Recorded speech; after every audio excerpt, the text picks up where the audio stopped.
Welcome to week one of the Imperialism syllabus, Imperialism Before Europe. We have two great interviews today with Gurminder Bhambra and Kris Manjapra.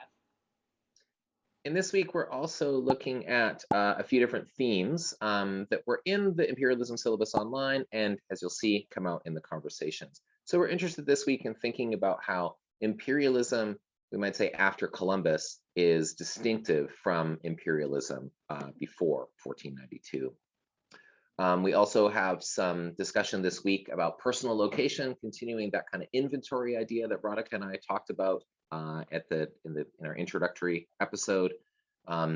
You'll see some stuff about methodology and disciplinarity and interdisciplinarity, as well as some really interesting comments, again, in keeping with one of our main goals of the syllabus, thinking about the relationship between past and present when we're thinking about imperialism.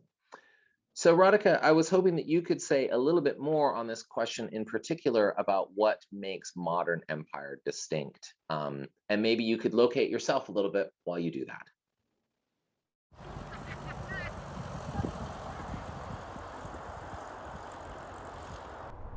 John and I wrote the Imperialism syllabus to share a history of modern imperialism that would help readers understand the continuing effects of imperialism in our contemporary world.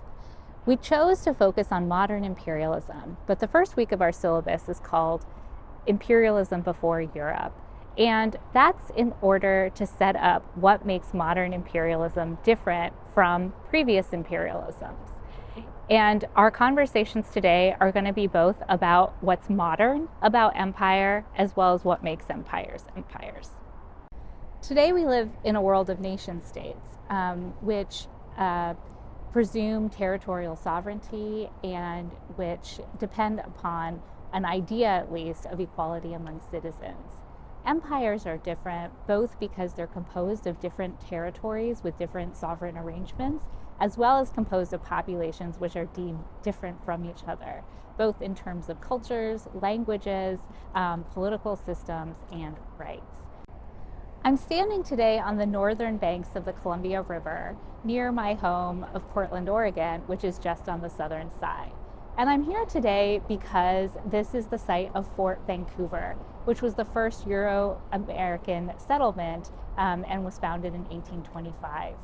Lewis and Clark first arrived in Oregon in 1805, and European navies had explored the coast and come up the Columbia River even earlier than that.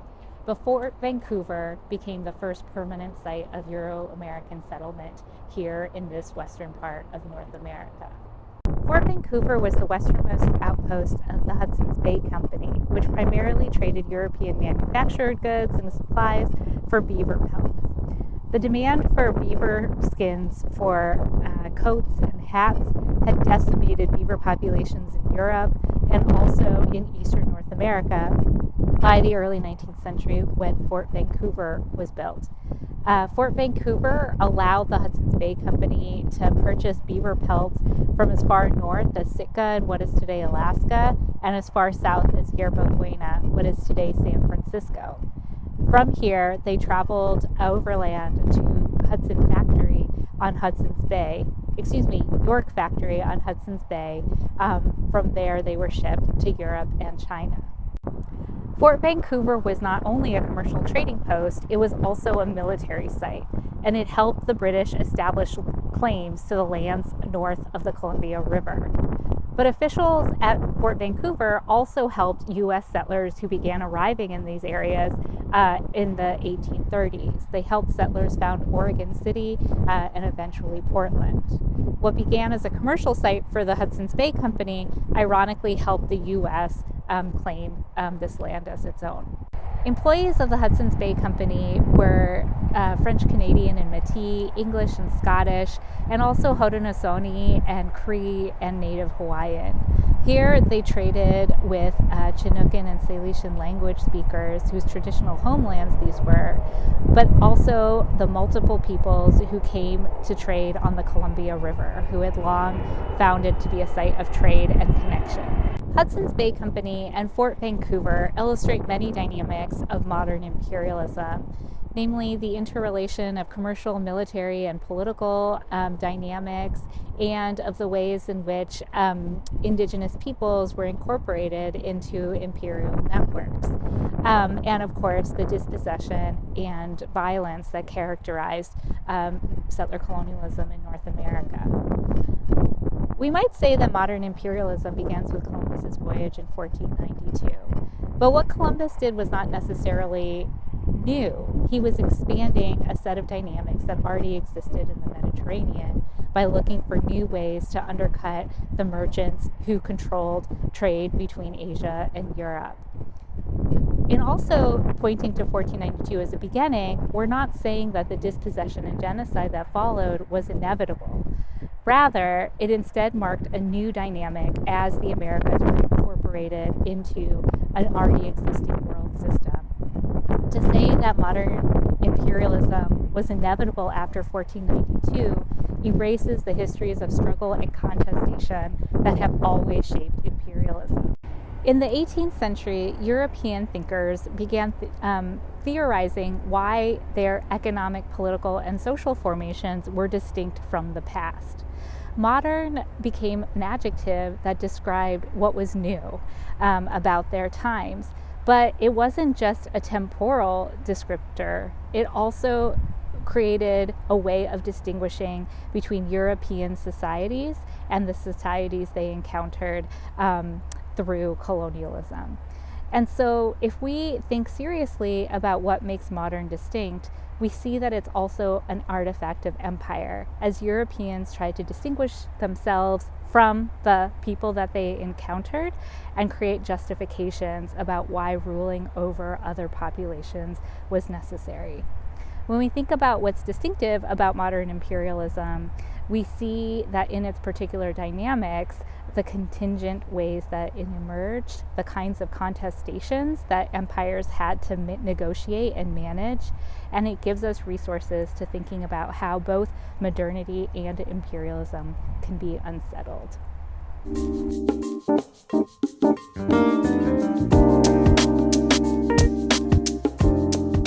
Well, thanks for that, Radhika. So now let's move on to our interviews. We've got two really fantastic interviews that we're really happy to share this week. Gurminder Bhambra is professor of postcolonial and decolonial studies in the Department of International Relations in the School of Global Studies at the University of Sussex. Her scholarly work has focused on interrogating sociology and social theory by foregrounding the impact of imperialism and colonialism on the emergence and formation of European modernity.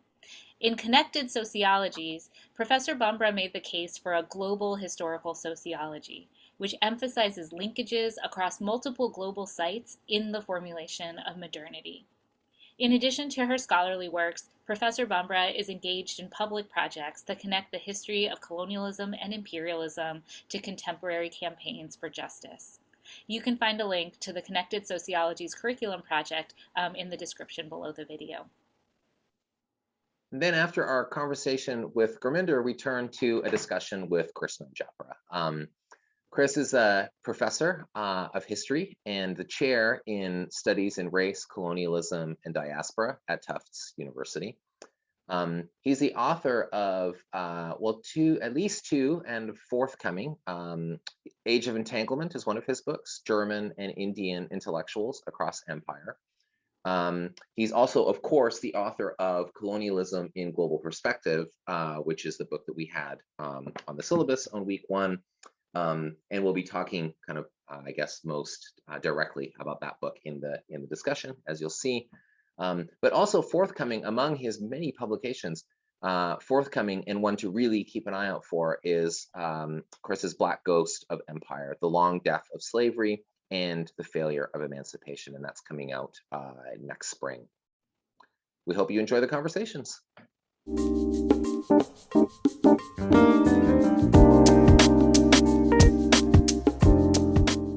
It's so lovely to have Dr. Gurminder Bhambra with us to talk about her work with the Connected Sociologies and how empire has made the world. Thank you so much for joining us today.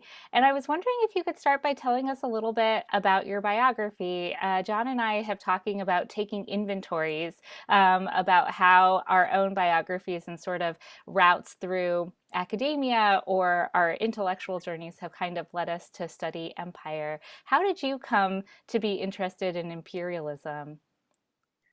Well, I guess there were a number of entry points. One might be quite an early one in the sense that I grew up in Southall, which was then in Middlesex, which is now part of Greater London. I went to a local state school there, and we had a general sort of comprehensive education. And I remember one time going home after a history lesson and saying to my dad really excitedly, like, wasn't it so interesting that the British had gone to India to build railways there? And it was fabulous. And my dad was sort of a bit perturbed that this was what I was learning at school. And he was like, well, hang on a minute, you might want to ask a few questions. And so I guess this sort of sense of asking questions, having a sense that history wasn't just what I was being taught by my teachers, but there was something else that was also available, was something that really, emerged at that point. And then it continued in particular ways because there's a sense that the narratives that are just there as part of daily life are so pervasive that you don't always necessarily understand the way in which they're shaping the ways in which you think about stuff. So one of the things, and this was very recent actually, it was in the context of the debates when Britain was sort of voting to leave the European Union or not, and there was all the debates around Brexit. And I remember talking to my dad, and again, there was this sense of, having grown up in Britain, always considered myself an immigrant, been told by school, TV, the media, everything that I was an immigrant or a second generation immigrant. And then in conversations with my parents, sort of them bringing out these old passports. And all my dad's passports were British, all my grandfather's passports were British. My family had moved from India to Kenya and then from Kenya to Britain. And every time they moved as British citizens. And so then I began thinking, well, hang on a minute. If all these generations of my family have held British citizenship by virtue of British Empire, then why do I get understood as a migrant? And why do academics continue to construct my place in Britain as one of an immigrant? What would it mean to start by thinking that I'm a British citizen, and how that shifts the ways in which we think about other sorts of things, particularly in terms of politics? And I guess just to bring it, completely up to date, what that led me to sort of think about explicitly, and again in the context of debates around Brexit, but also context of debates around who's entitled to welfare, the legitimacy of some citizens being understood to be citizens and therefore to have the right to have rights and others not, and so on.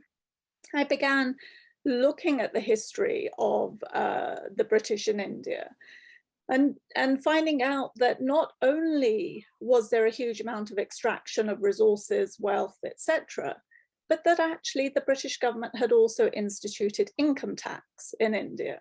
And so Indians from 1861 who earned above a certain amount had to pay income tax. And that money came to Westminster for use by the government in Westminster to do what it wished. And this was at a time, just one additional thing, because this was at a time when the working class and the middle class in Britain didn't have to pay income tax. So in the context of debates around welfare, who's contributed to the welfare state? Well, actually, ancestors of colonial subjects had paid into the British government, which had then instituted the National Assistance Programme and then the welfare state in the 40s, at a time when the working class in Britain hadn't paid into the government resources. And so that also brought up other, narratives of connections and how that could change the way in which we understand the politics of our time. I think that bringing together a couple of things that you said, that very early moment, the British went to India to build railroads. I mean, if you kind of break that down a little bit, there is so much work happening in just that small claim that the British are the ones who went out in the world, acted upon it, and they did so out of a sense of benevolence. And I think that, the way that your own family histories are like showing us they're not the only ones moving in the world. They're not the only ones acting in the world. And they're certainly not the only ones contributing to Britain, let alone India. Yes, and I think particularly this aspect of what it was that was being done and what the consequences of that were, what were those consequences, both for India and for Britain in the present. So as a social scientist, my interest in history is to think about the way in which we recognize particular histories in the shaping of the social sciences and those that we don't. And given that so much of the work that we do is oriented around an idea of the nation state being the unit of analysis that we use, and yet the histories of most European countries, most Western European countries at least, is not a history that's national. It's a history that's imperial. So what does taking those imperial histories into account mean for the ways in which we then go on to construct the categories of social science? I mean, that's sort of, and so that's, if you like, the epistemological issues that I'm interested in.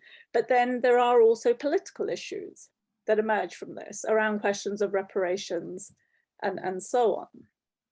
Yeah, and the question of citizenship and belonging too. Yeah. I have an additional question here. This is so fascinating.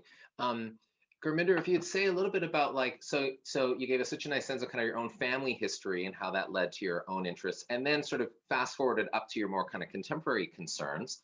What about in between, like as an undergrad, kind of going into postgraduate studies? How did this set of ideas and this interest in imperialism develop during that, really kind of crucial sort of set of years in terms of your own thinking? I mean, I think it's something that really evolved over time, because in a sense, what I was interested in initially, well, I mean, it's sort of difficult to know how to think about these things. So thinking about the dissertations that I did as an undergrad or an MA and so on. So my undergraduate dissertation was on Nestor Makhno and the Russian Revolution, the role of anarchists in the Russian Revolution. My master's dissertation was on Sylvia Pankhurst and what she contributed to political struggles within Britain. And then my PhD ended up being about the idea of modernity and the need to understand colonial histories in the construction of modernity. So there isn't really a linear narrative that sort of led me directly to thinking about imperialism. It's more that being aware that these histories happened and yet were very rarely to be found within the academic discourses that I was learning and being taught, really made me think, well, what's going on that I know these histories have happened, because in a way, I'm where I am as a consequence of these histories. So why does that narrative get told in school, in university, and so on, as if it's simply a national narrative? Wow, I mean, it's so interesting, right? When you're talking with someone whose work, like Radhika and I have been saying that we've learned so much from your work, and just thinking about your intellectual trajectory. This just one detail is just fascinating to think about, the undergraduate dissertation and the way that a kind of anarchist sensibility, you could possibly draw a line through a thinking about a critique of empire and the nation state from an anarchist sort of point of view. I wouldn't say that seems like a dominant strain in your work necessarily, but it's just interesting to hear something like that, because oh, well, there's something that's kind of part of the mix of this set of ideas that you have brought forward, that Radhika and I have learned a lot from. So thanks for answering that question. A pleasure. And I think it was also this sense of sort of being interested in social movements and what people were doing to resist forms of political organization that they were opposed to. So both with Nestor Makhno and Sylvia Pankhurst, in their different sorts of ways, they mobilized, they coordinated, they were active, they thought about the situation and sought to bring different sorts of analyses into play. And that was something that I found very interesting. I was wondering if we could pick up on this question of modernity. I think that modernity is a funny category for in sort of common sense kind of understandings, because I think in the common usage, we take modern to mean now. But modernity is this incredibly important category, especially for historians and for the social sciences. It's kind of the category that the social sciences take for granted in a way. So could you tell us a little bit more about what modernity is, and why is modernity different than previous eras of human history? I'd be very happy to. I mean, in a sense, when I started my PhD, what I was interested in looking at was social movements at different times in history. And as I was researching this, as I was just beginning the research for this, one of the things that kept coming up was this concept of modernity. Things were either pre-modern or modern or postmodern. And I thought, well, before I pursue this particular research, perhaps I should just figure out what exactly modernity is. That ended up then being the PhD. So there's a very long answer, but I'll try to give you a short answer. And the short answer is this, that while sociologists disagreed on every aspect of what modernity is, there were two things that I discovered that they all agreed on. One was that it was marked by a rupture in time, demarcating a pre-industrial past from an industrial present. And secondly, that temporal rupture was located spatially within Western Europe, including North America, sort of broadly. And these were the two things that they all agreed on. Now, having done a history undergrad and having sort of engaged with histories, I guess what today we would call global histories, for me, there was a sense that things aren't so radically separate. And so what would it mean if we were to think about the connections across both these ruptures, both the ruptures of time and the sort of cultural differentiation that was being presented? So I looked at this, and there were two, so within sociology, there's two key moments. There's the French Revolution, sometimes including also the US Revolution, and then the Industrial Revolution. These are the two revolutions that bring into being the modern world.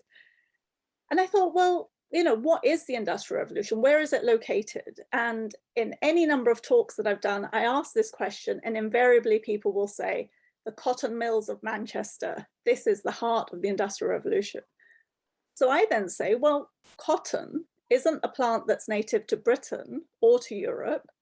It comes from India, as does the technology of how to dye and weave it. It was grown in industrial quantities in the Caribbean and the southern states by Africans who had been enslaved and transported there. The raw material was brought back to Britain, where it was turned into cloth, and then it was sold around the world at the point of a gun, because the product was usually of an inferior quality than that made in other places. So that requires a global understanding before industrialization, not that industrialization produces a global connections. And so that shifts the way in which we understand, or I would hope that that shifts the way in which we understand what we claim to be modernity, because modernity is seen to be after industrialization. And yet, yes. So there's this idea that something fundamentally shifts in sort of economic life, in political relations, with the beginning of industrialization and the French Revolution. And of course, like, historians see modernity as this bundle. It's sort of these things coming together, the economic, the political, and the social, in this new configuration. And I think that what you've just said is so important, that actually there's a set of global processes that bring about these transformations, instead of, this industrial revolution somehow bringing the global together. Yes, it's partly that what gets presented are endogenous explanations for what is to happen. And so the Industrial Revolution is seen as a British thing or a European thing. Similarly with the French Revolution. And you might say, well, the French Revolution was in France, so surely it should be seen as a French thing. And yet the French Revolution is also, there are connections to Haiti and the Haitian Revolution, and there are interactions between those. And, there are ways in which we can understand these events, not as sui generis, endogenously oriented events, but as events that are located within a set of global connections. And my argument is simply that if we locate them within the global connections, we understand more about them than if we were to understand them through a parochial frame. Absolutely. And I have a follow-up to that too. So the global, if we think about imperialism, so this comes back to something that Radhika and I also talked about when we were first putting together this imperialism syllabus, because one of the questions we asked ourselves was, are we talking about stuff like the Roman Empire? Like, where do we begin, where do we end, and so on? And so the global kind of spatial sort of realm seemed clear to us from the outset. That's what we were trying to address. But the periodization question was one that we wrestled with a little bit more. So I don't think we would have thought like 1776, 1789, but maybe 1492, right? As sort of something qualitatively different happens in terms of the history of empires after that. And we get a little bit of a sense of that in your work. So I'm going to ask you a little bit about your books in a second. But before we just kind of maybe as a way into that, I'd be interested to hear your thinking about, are there any ruptures? Is 1492 or thereabouts a kind of significant moment in thinking about a qualitative difference in terms of what we might think about as modern imperialism? Does that matter? Is it a continuation of the same, etc.? So if we are going to think about temporal ruptures, are there any? Where might we locate them? I mean, I think so. I guess I would respond to that by framing it slightly differently and saying that as a social scientist, I'm interested in the modern world. I'm interested in the world within which we currently live, and to think about the ways in which this world has been shaped, and particularly the ways in which inequalities have been structured within this world. When I think about how those inequalities have been structured historically, I see them predominantly being structured through colonial processes, and that those colonial processes begin as a shorthand with Columbus and 1492. Because this is the moment in which you have the beginnings of a system of colonization by a group of countries which don't necessarily act in concert, but do end up overlapping in their concerns and their claims and the organization of the ideologies that go on then to support these particular processes to construct what is now the colonial modern world. They present it, or it comes to be presented as the modern world, and the effacing of colonialism from the creation of that modern world is also a deliberate ideological act. And it's the need to undo that would enable us to have a more adequate social science to be able to intervene in the very questions of inequality that currently structure our world. Wow. Well, that's such a useful way of thinking about it, because that was kind of, that's a really nice way of putting, in many ways, what I think, Radhika, if you'll agree or not, that I think that puts nicely what we were sort of up to with this syllabus. We wanted to think about the ways that imperialism has structured the inequalities of our times.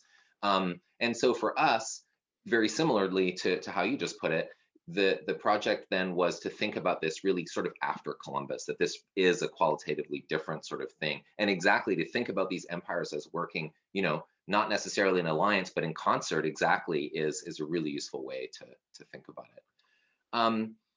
Can we ask a little bit about your book? So this is the book we had on the syllabus, Connected Sociologies, for a number of reasons. But, and I'm just finishing the conclusion, but since, you do a lot of work. So since the syllabus came out, Colonialism and Modern Social Theory has just been released, your book with John Holmwood. So a question, I guess maybe a way into asking about these then is, what motivated you to write or co-write these books? What kind of intervention were you hoping to make or felt was necessary to make with these works? Well, the first book, Connected Sociologies, the phrase Connected Sociologies draws inspiration from Sanjay Subramanian's Connected Histories. And again, it was this attempt to sort of think about how would sociology and the social sciences more generally look differently if we were to recognize the connected histories that constructed the modern world, as opposed to think about these things in terms of rupture and difference. And so much of the social sciences, I think, is organized around issues of differentiation. We have a whole field, comparative political thought or comparative whatever, as a way of trying to think about how things are different from other places. And I wanted us to sort of perhaps take a step back and look at the broader picture and the connections that constitute these things. And so in Connected Sociologies, what I was trying to do was sort of look both at the forms of history, the forms of theory, and the forms of sociology in the present that have sought to move beyond and construct these broader understandings. But to the extent that they fail to make colonialism a central part of the story, or to take colonialism as seriously as perhaps some of these authors have taken ideas of capitalism, I thought still led to some inadequacies that needed to be addressed. And so in a sense, it was to sort of do a survey of the field of social or sociological and social scientific thought that was trying to address these issues, think about what had been done well within these different theorists and scholars, and then point to what still needed to be taken forward.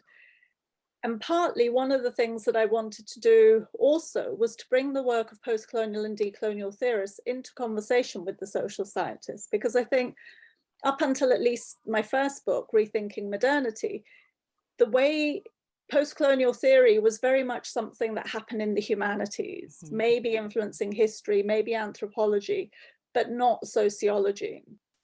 And so what I wanted to do was sort of, having read their work and having been provoked to think more broadly as a consequence of engaging with the work of people like Said, Spivak, Mignolo, Quijano, Lugones, and others, that what if we were to take their insights and bring them more directly into conversation with sociology? So the second half of the Connected Sociologies book is a sort of a way to think about what difference taking postcolonial and decolonial theory would make to the ways in which we understand the social sciences.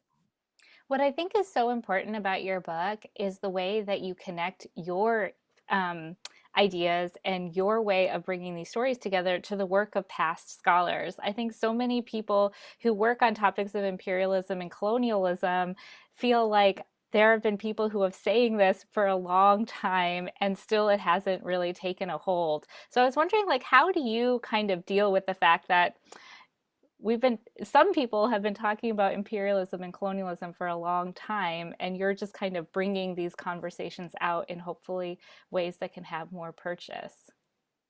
Every time I get despondent, I always think that the system that we currently live with it has been in train for at least 500 years.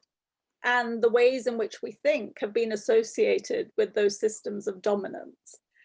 And that's not to say that resistance hasn't always also been a part of the story, but it's perhaps been a minor key within that until it comes to coalesce much more within the 20th century. And you have the explicit forms of decolonization and anti-colonial thought that comes to the fore much more explicitly.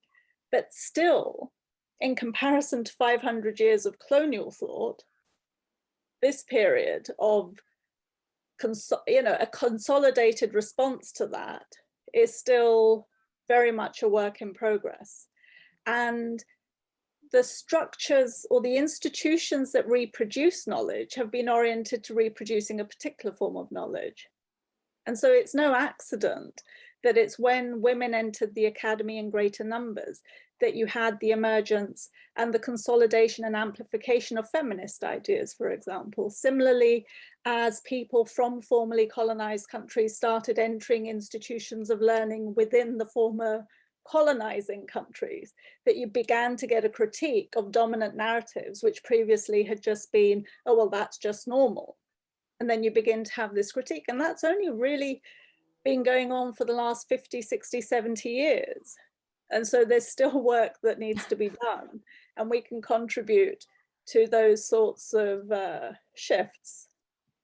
The other thing that I really appreciate about Connected Sociologies is how multidisciplinary you kind of insist on being. And one of the most important kind of points you set out at the front of the book is this distinction between sociology and anthropology, and actually the siloing of different academic disciplines also actually helps reproduce these kind of colonial structures of knowledge, which continue to shape how we understand the world. How do you kind of think interdisciplinarily? I think it's with focusing on a problem. So if you think about how feminism emerges as an intellectual movement, you have sort of feminist economists, feminist geographers, feminist sociologists, feminist, and they would all read each other's work because they would be interested in what a feminist geographer had to say or a feminist economist had to say and so on. Whereas standardly, geographers don't necessarily read economists, don't necessarily read others. So being committed to a political project, I think, sometimes creates the possibility of a space within which to engage beyond standard disciplinary boundaries. And I think that the critique of colonialism, because it is also a political project, it's not just an academic project, Yes. provides the space to sort of search for, or provides a motivation to search for texts, resources from wherever you can find them, such that they would then be useful to answering the questions that you want to answer. So the question that I was interested in, I didn't find the answers to that within the mainstream of my discipline. I had to look more broadly, but also I did come from a history background.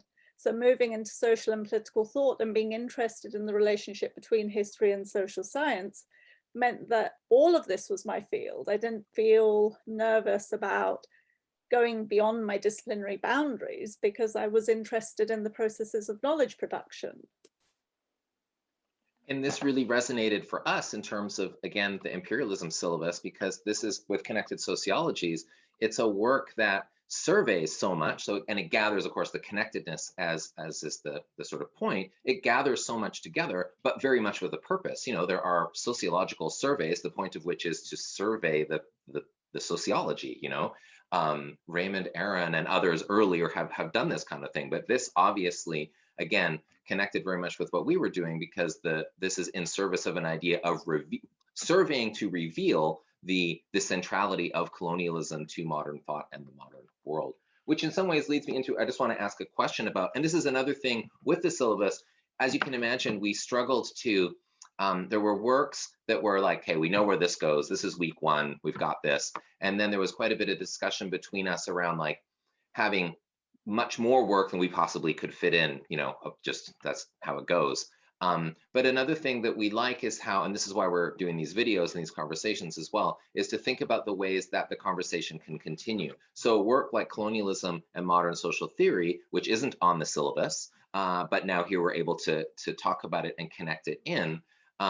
This is another survey of sorts, which also does some of that work of showing, but this time really with social thought, about thinking about both the centrality of colonialism and the effacement of it within those thinkers that you're looking at, with the exception of Du Bois, a chapter I particularly enjoyed in the work. So can you say a little bit more about what this book is about and what you're working with here, and maybe how this can continue the conversation in some ways that connected sociology sort of begins? I mean, there's been a lot of discussion about how we do decolonizing work within the academy. Mm-hmm. So I think in a way this book responds to some of those conversations, but not by making the argument that we just simply move and look at other things. Mm-hmm. I mean, there are people who definitely argue that we need to include more figures, and I'm also supportive of that. But what I wanted to do was actually also take on the canon head on and say, this is the canon that constructs our discipline. What is it that they did say and didn't say about colonialism? Because in a sense, nobody has really asked that question of these thinkers. And so going back and reading them again and reading them in depth and sort of thinking about, well, they can't not have thought about colonialism because they lived through it. So they did write about it, but that writing has been effaced within the secondary treatments. Secondly, sometimes what they had to say about colonialism was shaped by their other ideological commitments, which made what they had to say problematic. How can we unpick what's problematic and reconstruct it? And the other key thing, and I think in a sense, this is the key impetus of the book, it's that the issue is not so much these particular thinkers. The point is that these thinkers have bequeathed to us concepts and categories that we use, and we use without necessarily thinking about their lineage in the work of these thinkers. But if we don't think about the ways in which they constructed those concepts and the inadequacies of their own historical understandings in the construction of those concepts, then even if we dismiss the entire canon but continue to use the concepts, we're still going to be doing, in my view, inadequate social science, because we're using concepts that don't necessarily reflect the histories from which they emerge. And so our issue was less with who gets to be taken as central within the discipline, rather than thinking about, well, what have they given, what has the discipline taken from them? How adequate is that? How does that need to be changed? And so with each of the thinkers, and we go from Tocqueville, Marx, Weber, Durkheim, and Du Bois, we look at what is the context of the time within which they're writing? How do they interpret their time? What have they given the discipline? What did they miss? What could we take beyond what it is that they've said? How do we need to rethink them? So hopefully what we've done in that book is open a new conversation about the thinkers, rather than say, this is what we think they're saying. You know, it's the opening of a conversation which hopefully people will take up and take further. Yeah, great. One other question directly related to this, and it's something that comes up in the conclusion, which I'm going to read a sentence that I read like an hour ago, because I'm just in the conclusion right now. But it's where I won't quote it, but I'll just say it. It's where you talk about the sort of status of the university, and a question the contemporary university. It's somewhere that no longer trains formal colonial officials, but it's the neoliberal space, the marketplace students as a source of revenue, and so on. And a question that I had, and this is something that Radhika and I have talked about a lot around this work of the imperialism syllabus, or just as academics interested in the topic of imperialism, what are the limitations of doing this work in the context of the contemporary neoliberal university?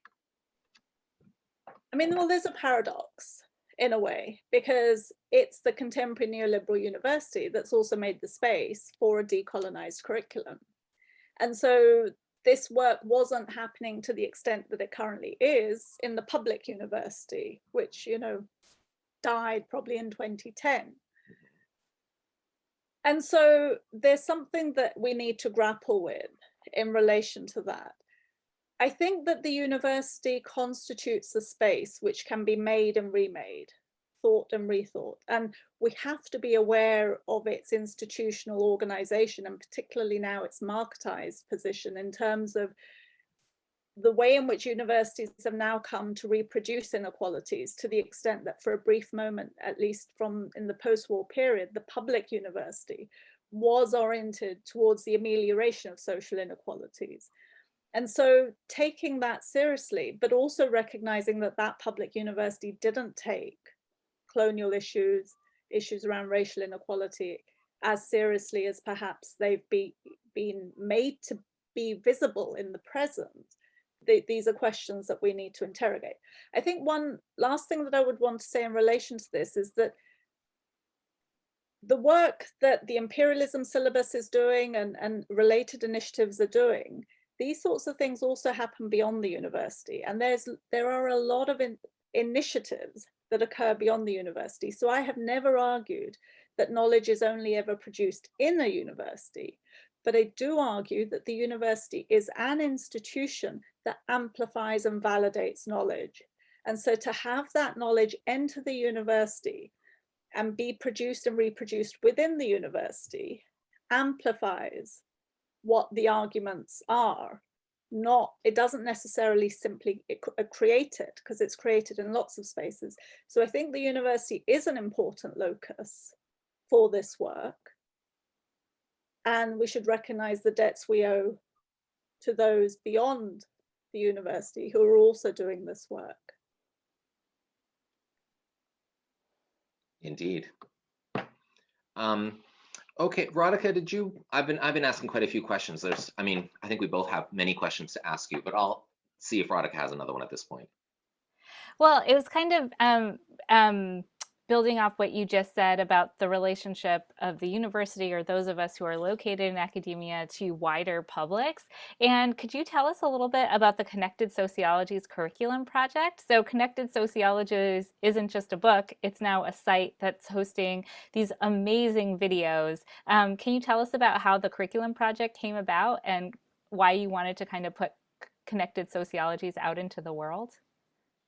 It was in part, again, building off the debates that have been happening recently around the need to recognize the significance of slavery, of colonialism to the making of Britain, and the way in which the curricula for history, for social sciences within Britain very rarely address these broader histories that are also part of what comes to make up Britain.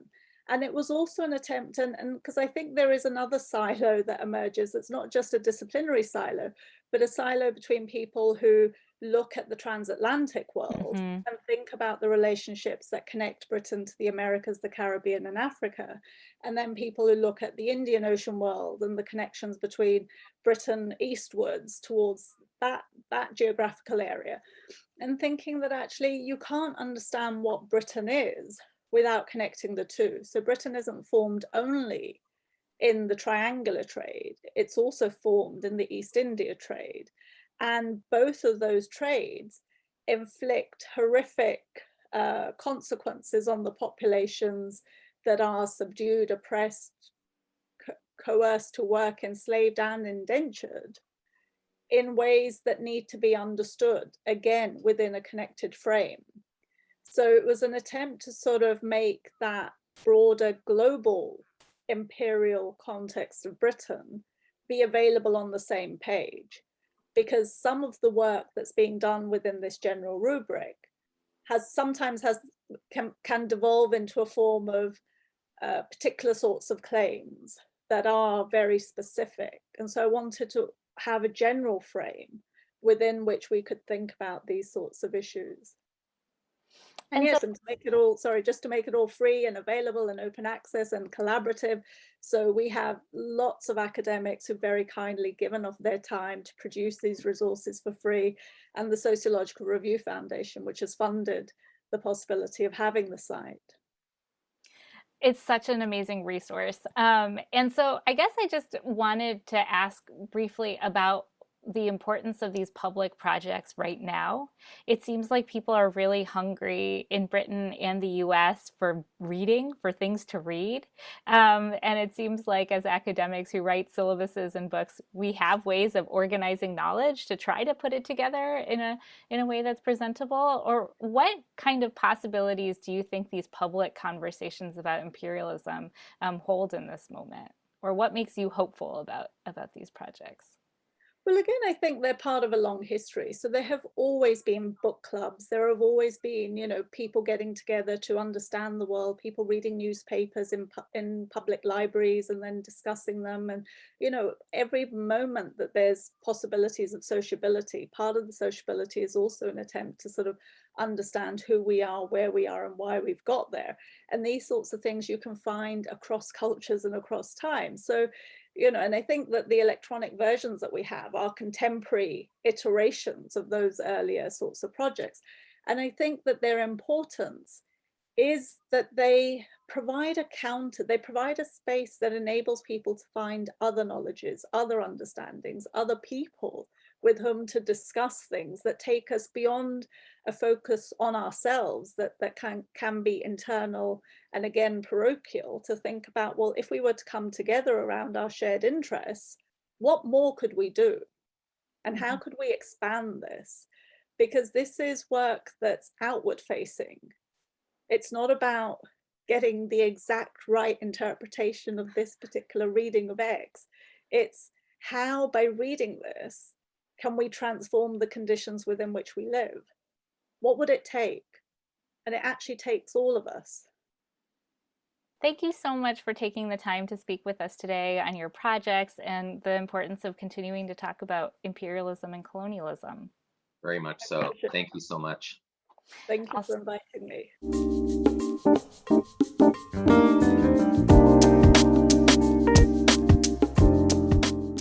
delighted to be here with Kris Manjapra, Professor of History and Chair of Studies in Race, Colonialism, and Diaspora at Tufts University.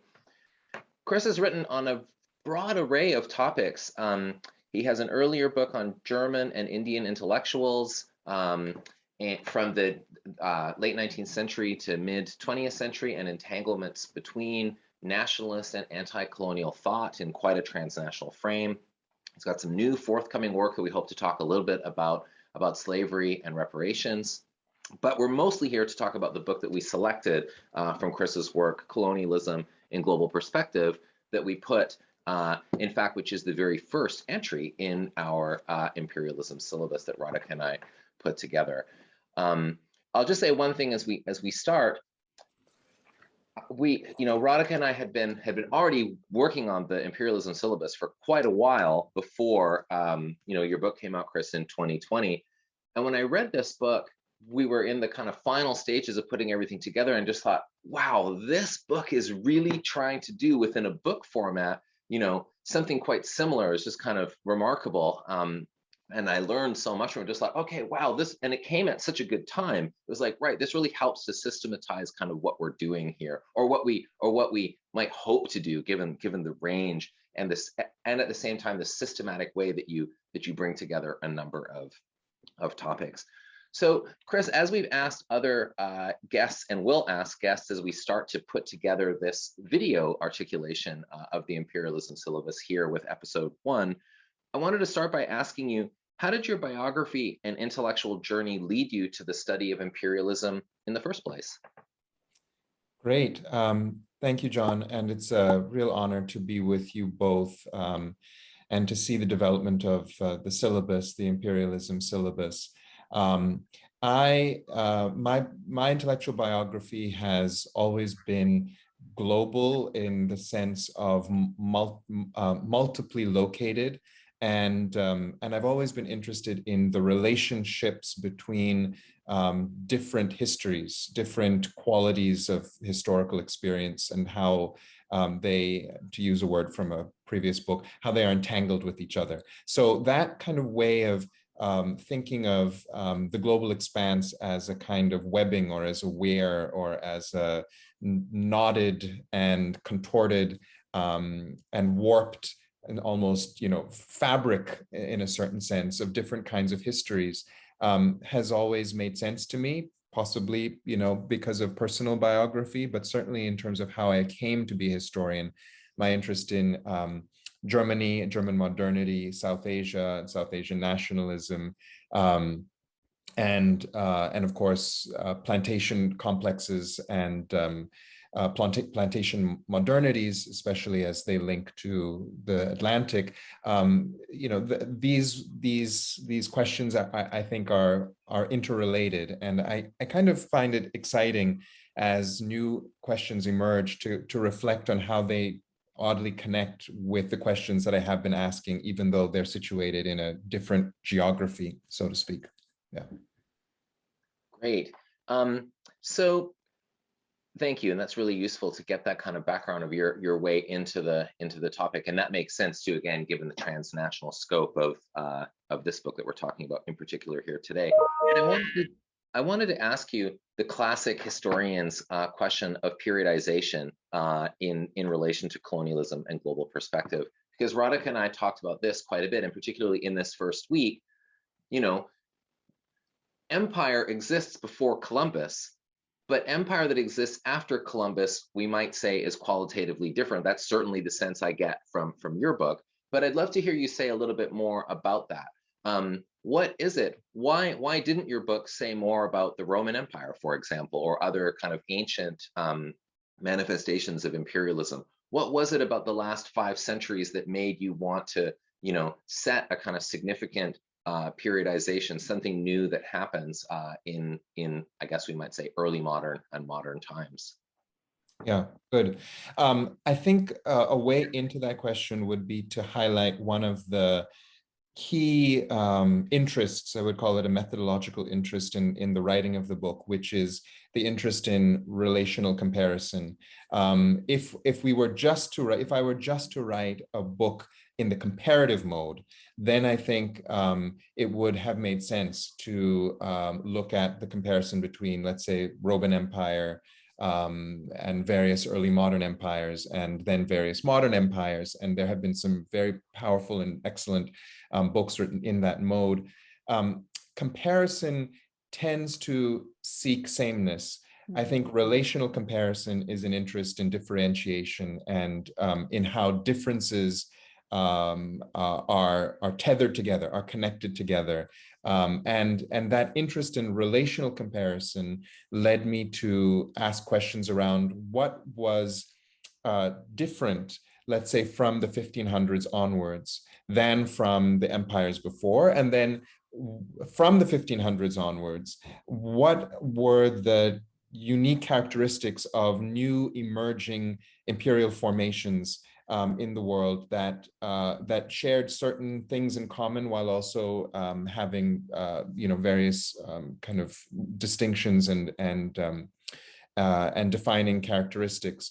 So to speak a little bit more concretely, for me, it really is racial capitalism that defines what happens from the 1500s onwards. We know that empires are very long-standing in the world, and that Asian empires were really in many ways at their height, and in this moment of the 1500s, 1600s and onwards.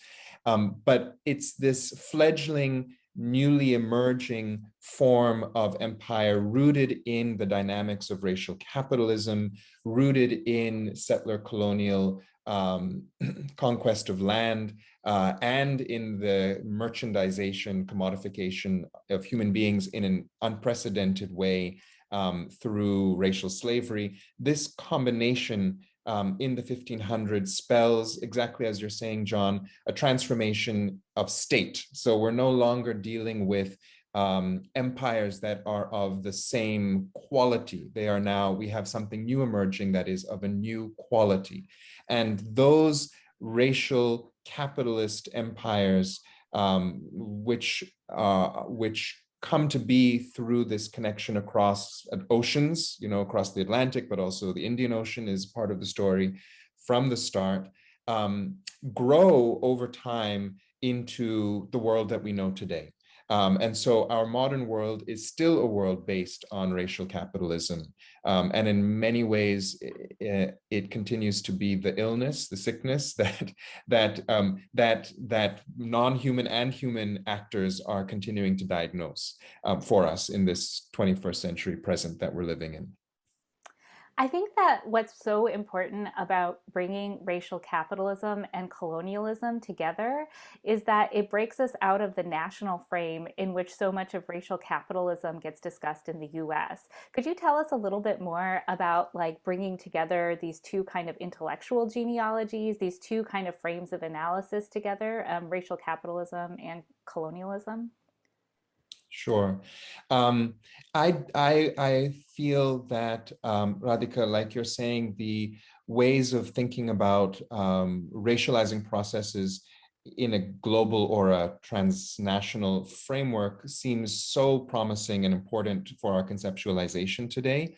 And to think of racialization through the ongoing life of capital, by which I mean the ways in which capitalism, the ideology and the practice of capitalist economies relies upon the division, the differentiation of different groups amongst the human species, and the allocation of labor and of capital, but also of duress and freedom unequally across these divisions, and how that system, that mechanism of dividing, unequal division, is not just kind of attendant to or a part of the story of capitalism, but in fact is its inner life. It's been how it has functioned from its inception in the 1500s onwards.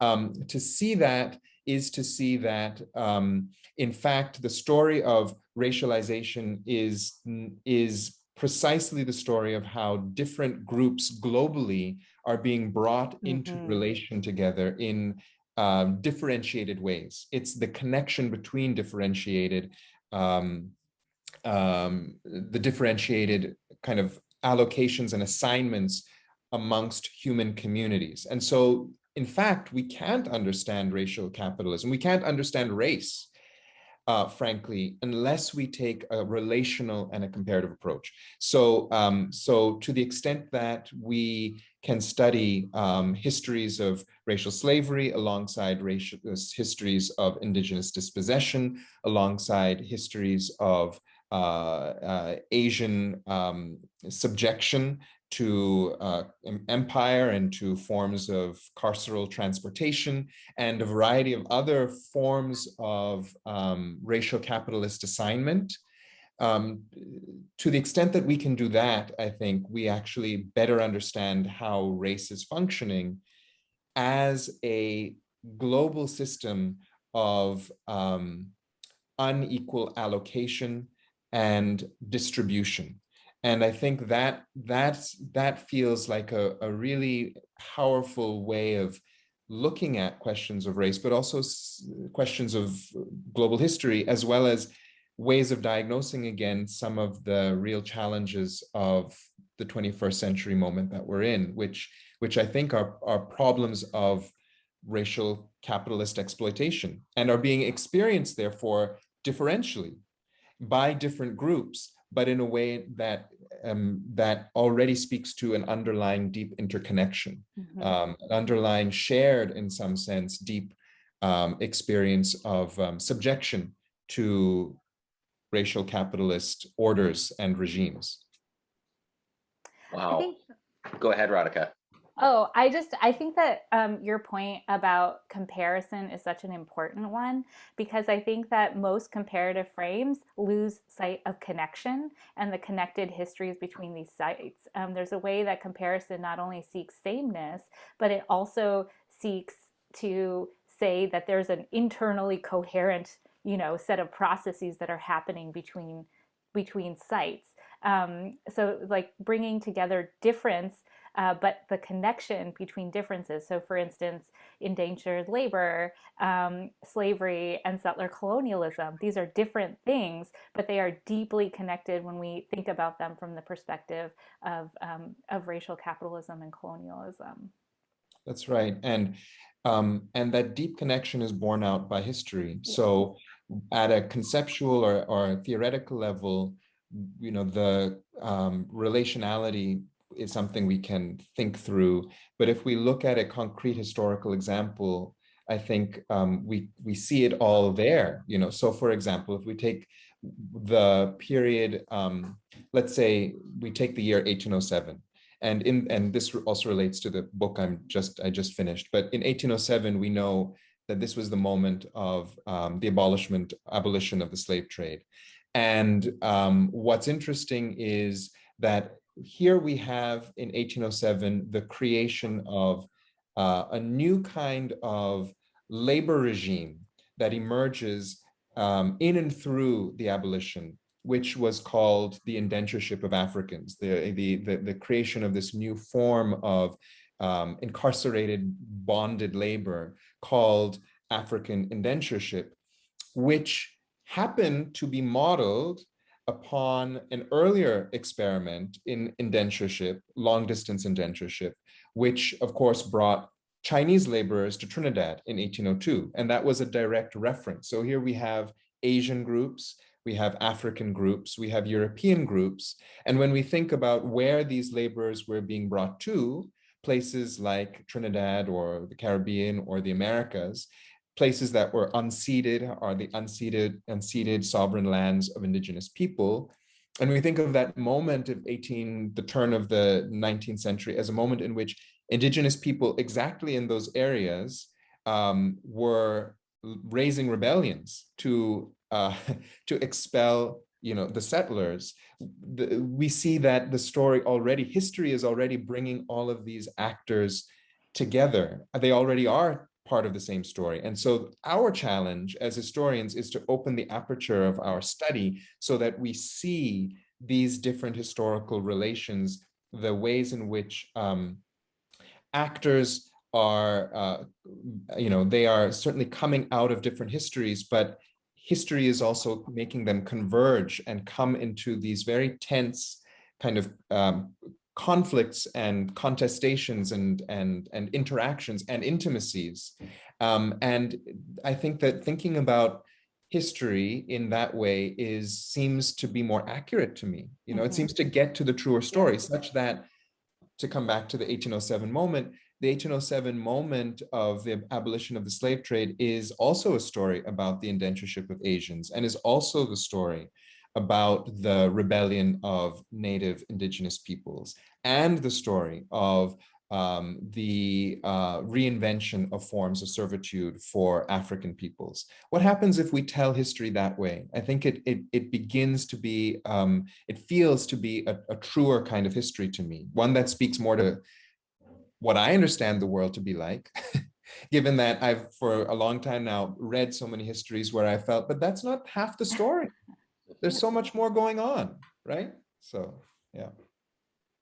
As I'm listening to you there, Kris, it's so striking how, in keeping what you're saying about the transnational, connective, relational, and also very much in conversation with oppositional, generative kind of insights, how in keeping all of that is with the way that Cedric Robinson conceptualizes racial capitalism in Black Marxism, which is another book, of course, on our reading list that week. So as Radhika says, there's a lot of ways in which the national framing kind of gets in the way of seeing things in the nice kind of open way that you've described them.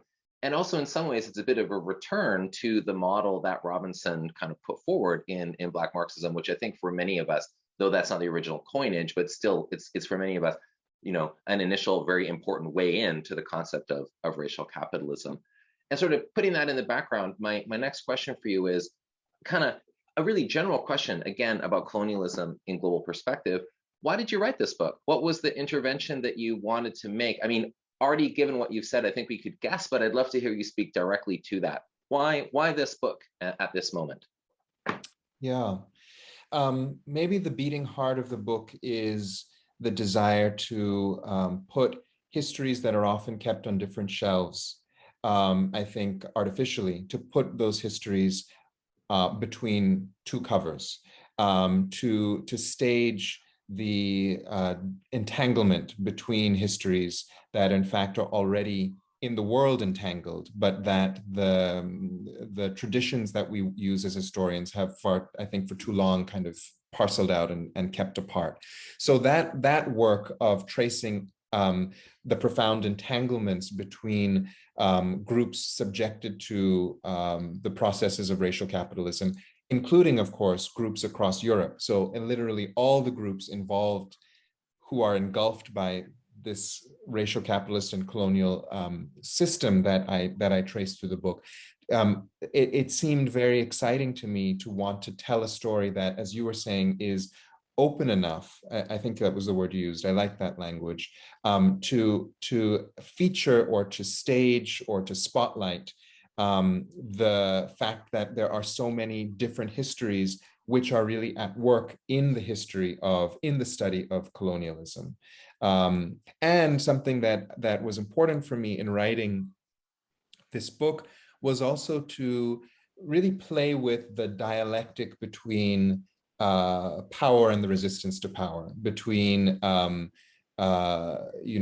force and the various forms of creative response to force, the colonial and the decolonial. And the argument that I make in the book, which again draws on a lot of scholarship and is carrying forward a tradition of thinking, which is to say that decolonization is not to come. Decolonization is not a kind of afterlife of the nation state. Decolonization has been, it is the past, as it is the present and the future, so is colonialism. It is simply the dialectic to colonial power to have decolonial activity, power, creativity, resistance, always emerging. It's happened from the first moment that the Mastiff dogs were set loose on indigenous people in the Caribbean and they fled and became maroon. From that moment on, there has been decolonial practice. And so that for me seemed very, very timely and important.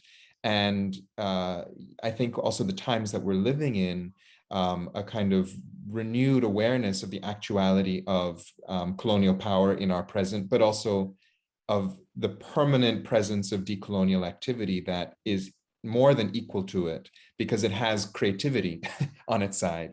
That for me feels like a message for our times. I mean, a very important message that many of us are highlighting in our time, in these times that we're in. I feel like your book has that political kind of import and significance. And I'd also like to kind of come back to a couple of things that you've spoken of in this conversation about historical method.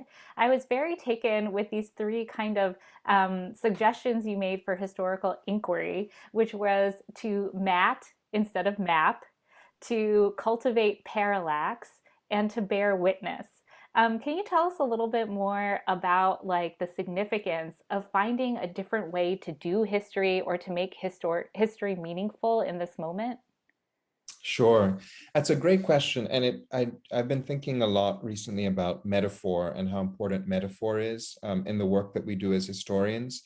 That part of what our work is to reason and to find the way of making sense of things, but reasoning is really based on deeper metaphors and the way that unlike things are linked and the meaning that's contained in them. And maybe what we need to do as historians is to adopt new metaphors for our work or for how we see the world working. And so I see that interest in my own work. And therefore, what if what we need to do as historians is to explore mats, meaning the woven material of the world, as opposed to tracing maps, which involve this, this ideology of political space, which is very unhelpful at times. In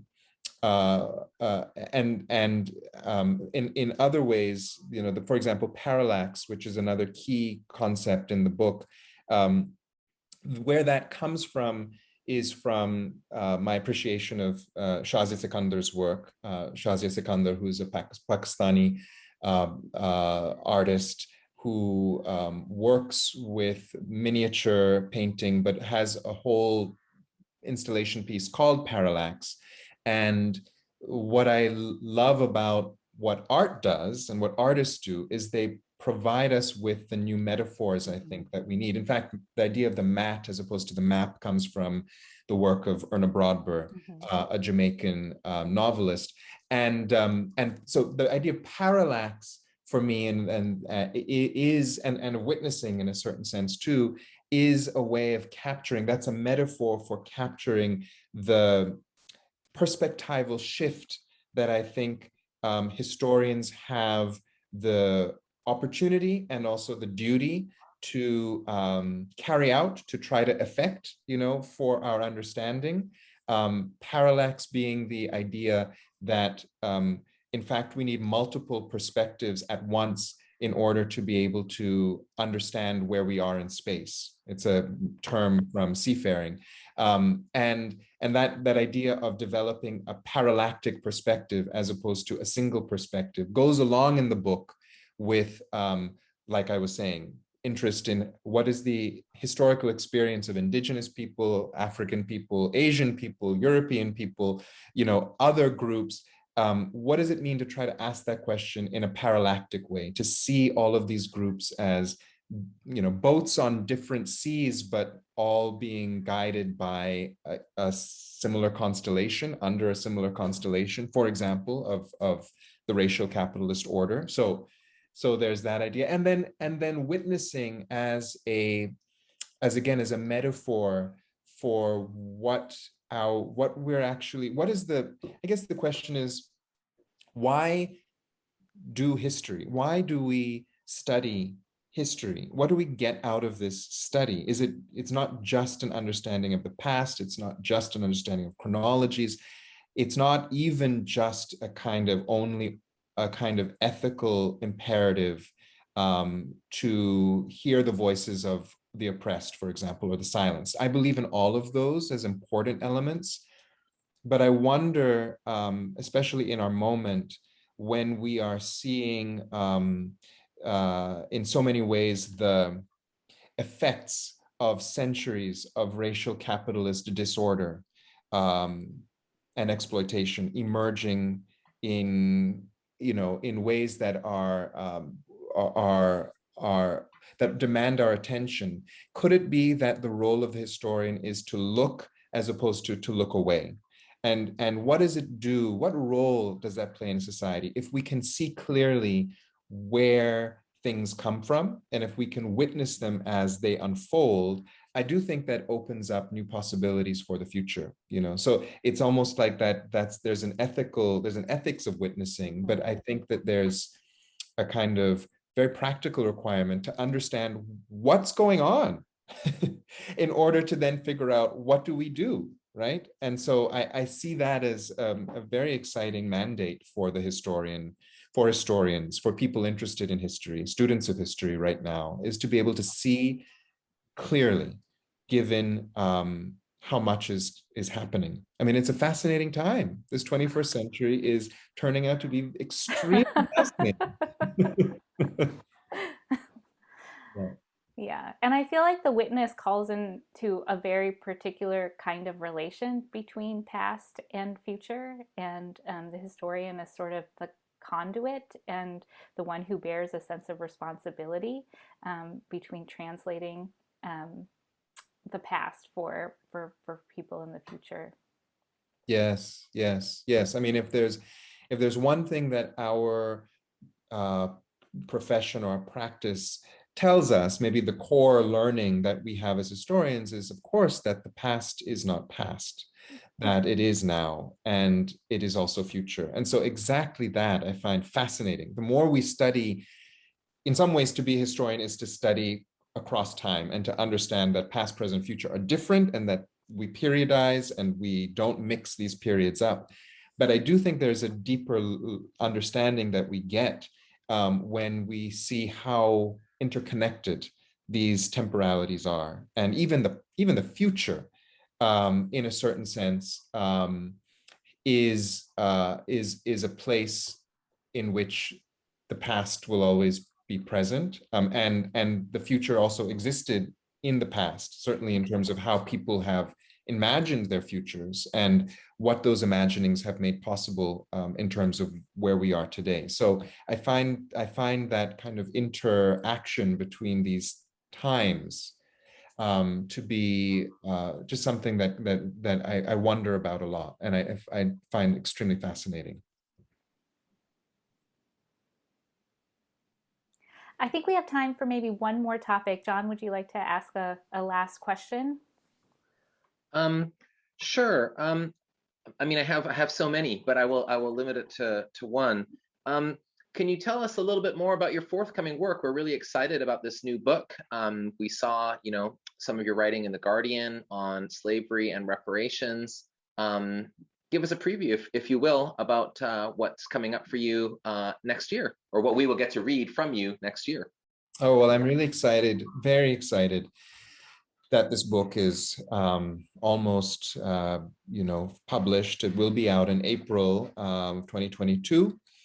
It is called Black Ghost of Empire, the long death of slavery and the failure of emancipation. It's the subtitle. And the book is, how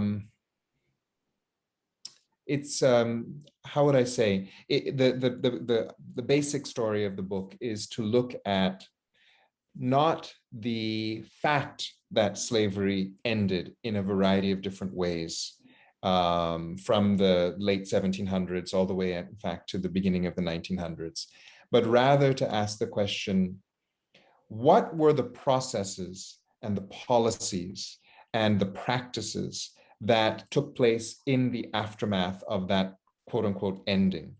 And in other words, how was the end of slavery operationalized, if you like? And when we turn to that question, when we look at the practices and the procedures and the policies, it really becomes a story about unendings. It's supposed to be a history, as opposed to a history of endings. We're really looking at a history of unendings. And the book travels across the American North with this quote unquote gradual emancipations, or the first emancipations that started in the 1770s, to Haiti and the French Caribbean and the development, this unprecedented world historic moment of a revolution that ended slavery without an emancipation process. Although the way in which the French Empire then retroactively tried to impose an emancipation process through debt management and through the variety of different mechanisms, but the payment of this huge indemnity that Haiti was forced to pay. To moving to the British Empire and looking, like I mentioned earlier, the abolition of the slave trade, but also the abolition of British slavery in the 1830s and the creation of a new standard. I almost think of it as a gold standard for how emancipation should take place, which is the very lucrative compensation of slave owners in order to allow the life of empire to continue. So the idea of the question, was it really the freeing of enslaved people, or was it the freeing of property held in enslaved people?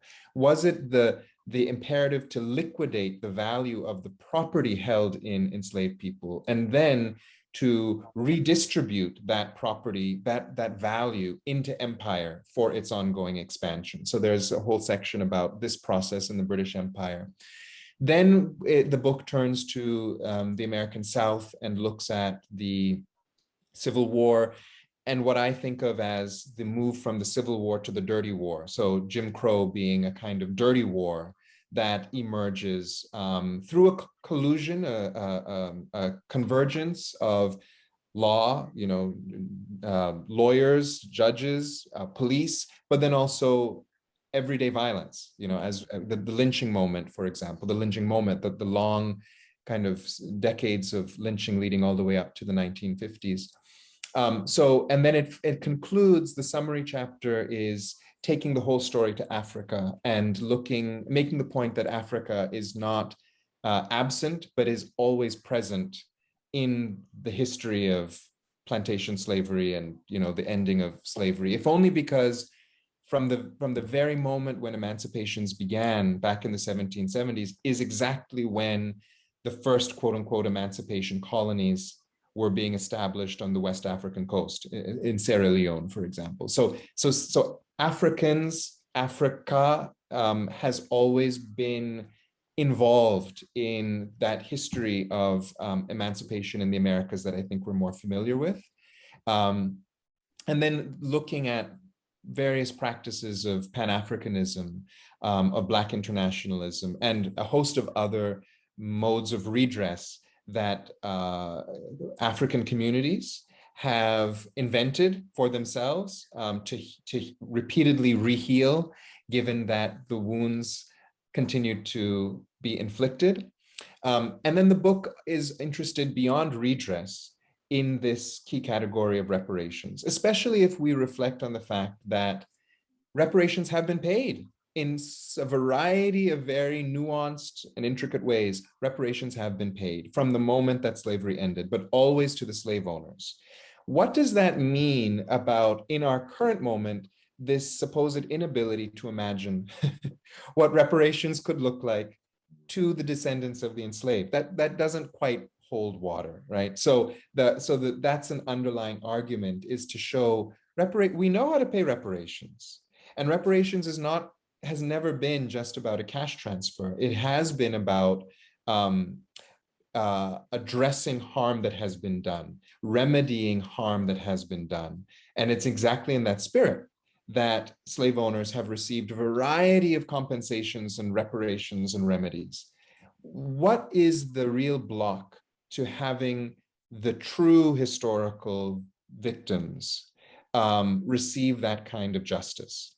That's a question for me, having written the book, and I want that to be the question that my reader leaves with. So to me, it's an exciting book. It feels very current and involved with the reparations mobilizations I see today. I learn a lot from reparations activists, and I follow their work and think of myself as a co-traveler. And I'll just also say that one thing I've loved about writing this particular book is that it allowed me to engage with some family history and with to make more explicit where some of my location and investment in the story is. In this book, I've felt the ability to do that, and in a way that I haven't before. So it feels good in that sense, and it feels new for me. So I hope you both read it, and please write me when you do. I would love to hear your thoughts. Really looking forward to it. Absolutely. Thank you. Well, Kris, we know you're busy. We're so grateful for your time, and thank you so much for joining us in this conversation. Thank you both, and for the work you're doing on the syllabus, and for bringing scholars together to talk like this. And in the future, if you have other events, real-time events or conversations, please include me.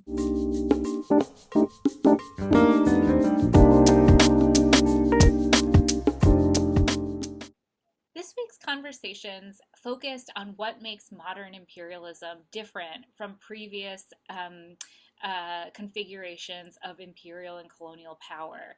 While throughout human histories, empires have shaped regional dynamics, with the emergence of modern imperialism, we see the entire globe being shaped into an imperial system which subordinated certain parts of the globe and certain peoples into a larger system constructed around the needs and interests of the imperial metropole.